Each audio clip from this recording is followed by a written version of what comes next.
is John Schroer, and I'm the Commissioner of Transportation for the state of Tennessee. We're the only agency in the state that produces a product, and that product is oftentimes roads, but other things, but mainly a product. And so I run a $1.8 billion a year business that has 4,000 employees, and it's a daily challenge to do that. We've basically broken down the department and built it back up. And we did what was called a top to bottom review. And we looked at everything that we did, and we analyzed it from a production standpoint to a financial standpoint, changed a lot of the leadership within the department, brought in a lot of people from the private sector. I found when I moved into this position is that a lot of cities did a poor job of long-range planning in how they did zoning and how they approved projects, and took very little consideration into the transportation mode. And oftentimes those cities would then call us up and say, we've got a problem, you need to help us fix it. Well, that problem was self-created. It was created because they made bad zoning decisions. They put a school in the wrong place without thinking about transportation.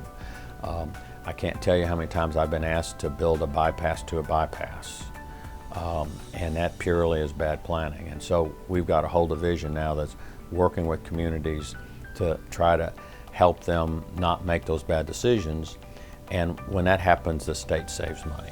Most of them understand and appreciate the fact that somebody's trying to come in and help them do what they should do.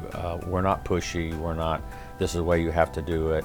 We're not dictating zoning. I spent 13 years on a school board, so I understand schools. But schools are always under tight budget constraints. And so they put the building on the cheapest piece of property they can find.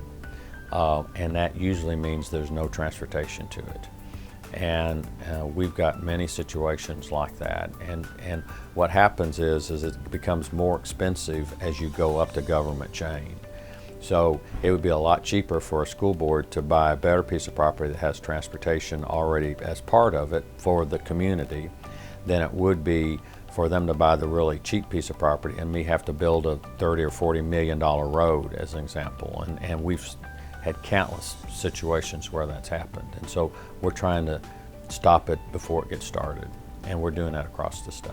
Most DOT's missions are, we want to move goods and products and people safely throughout the state and provide good quality of life. And that's second to our plan. Our mission is to be the best DOT in the nation. If we build great roads and we make sure that people flow and goods flow conveniently and comfortable through those roads without fatalities, without backups, that the throughput is good, all those things, if we do that really, really good, we will be the best DOT in the nation. And so that's the core of what we work on. And you could talk to all 4,000 of my employees, and I would bet you 96% of them could tell you what the mission of the department is, which is unheard of in a business. I have a speech that I give around the community, and it's called "Failure is an Option." And in a lot of cases, you'll see people say, failure is not an option. Well, failure in my department is an option because you seldom succeed without failing first. And if you're scared of failure, then you won't challenge anything.